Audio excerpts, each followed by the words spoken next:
Bismillahirrahmanirrahim. Assalamualaikum warahmatullahi wabarakatuh.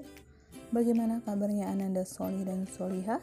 Semoga Ananda semua selalu dalam keadaan sehat walafiat. Baiklah, hari ini kita akan melanjutkan pelajaran tema kita, yaitu tema 2, selalu berhemat energi. Subtema 3, energi alternatif, pembelajaran kelima dan keenam. Setiap hari kita memanfaatkan sumber daya alam sebagai makanan pokok. Salah satunya adalah singkong. Ayo kita cari tahu lebih lanjut tentang singkong. Indonesia kaya akan sumber daya alam, salah satunya adalah singkong. Singkong merupakan sumber kalori pangan yang murah dan menjadi salah satu makanan pokok di Indonesia. Singkong kaya akan karbohidrat, kaya akan gizi, protein, vitamin C, kalsium, fosfor, kemudian lemak, zat besi, dan vitamin B1. Melihat dari kandungan gizi tersebut, maka singkong itu aman dan baik untuk dikonsumsi. Umbi singkong merupakan sumber karbohidrat atau sumber tenaga, tetapi sumber proteinnya terdapat pada daun singkongnya. Hampir semua bagian dari pohon singkong bisa dimanfaatkan, dari umbinya yang terdapat di dalam tanah hingga daun yang menempel pada tumbuhan singkong. Umbi singkong biasanya hanya diambil dagingnya saja untuk dimanfaatkan menjadi berbagai jenis makanan. Bisa digoreng, direbus, atau untuk dibuat tepung tapioka. Dan daun singkong juga bisa dijadikan untuk sayuran. Bahkan kulit singkongnya dapat dimanfaatkan sebagai makanan ternak. Selain itu, dapat juga digunakan untuk keperluan bahan baku industri seperti tepung tapioka. Di sekitar kita banyak sekali makanan yang diolah yang berasal dari singkong.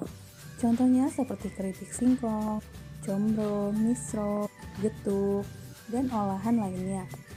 Singkong juga bisa dijadikan sumber energi alternatif, sumber energi baru dari alam, yaitu bisa digunakan sebagai bahan bakar bioetanol. Selain dijadikan sebagai makanan, singkong dapat dijadikan sebagai bahan bakar alternatif yang dikenal dengan sebutan bioetanol. Bensin yang dicampur dengan bioetanol kualitasnya lebih baik.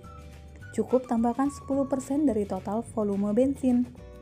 Manfaat penggunaan bahan bakar alternatif bioetanol untuk kendaraan bermotor adalah pembakaran lebih sempurna, gas buang menjadi lebih bersih, tarikannya lebih ringan, suara mesin lebih halus, lalu kita bisa hemat bahan bakar hingga 20%, memperpanjang usia mesin, ramah lingkungan karena bisa dibudidayakan dan menghemat penggunaan bahan bakar fosil dan mengurangi pencemaran.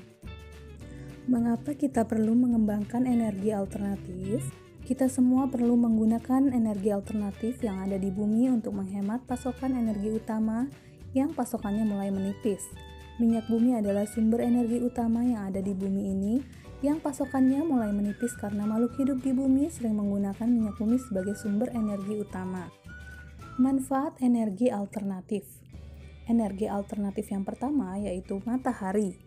Energi matahari dapat digunakan sebagai pembangkit listrik tenaga surya, sumber energi pada panel surya, dan mobil tenaga surya. Kemudian ombak dapat digunakan sebagai pembangkit listrik tenaga ombak.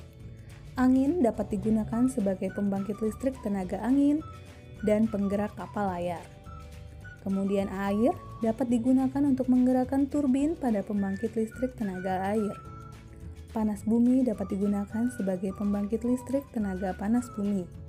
Biodiesel dimanfaatkan untuk pengganti solar atau bahan bakar mobil dan diesel. Kemudian ada gasohol dapat digunakan untuk bahan bakar motor sebagai pengganti bensin. Kemudian biogas dapat digunakan untuk pengganti LPG dan LNG atau pengganti bahan bakar kompor. Kewajiban dan hak kita terhadap lingkungan. Kewajiban kita terhadap lingkungan adalah menjaga kelestariannya. Salah satu caranya adalah memanfaatkan energi alternatif yang ramah lingkungan. Misalnya menggunakan kendaraan berbahan bakar listrik atau gas, seperti mobil listrik dan mobil tenaga surya. Energi alternatif adalah energi yang ramah lingkungan dan tidak pernah habis. Misalnya energi yang berasal dari air, angin, panas matahari, dan sumber daya alam lain yang dapat diperbaharui. Kita juga berkewajiban membangun dalam gedung dengan memperhatikan aspek ramah lingkungan. Misalnya membangun gedung yang menggunakan cahaya matahari sebagai penerangan di siang hari. Setelah memenuhi kewajiban, kita dapat memperoleh hak kita, misalnya memperoleh lingkungan yang segar untuk kesehatan dan kenyamanan. Selain itu, kita juga mempunyai hak untuk memperoleh air sehat dan bersih yang disediakan oleh alam, untuk minum, mandi, pengairan, dan pembangkit tenaga listrik.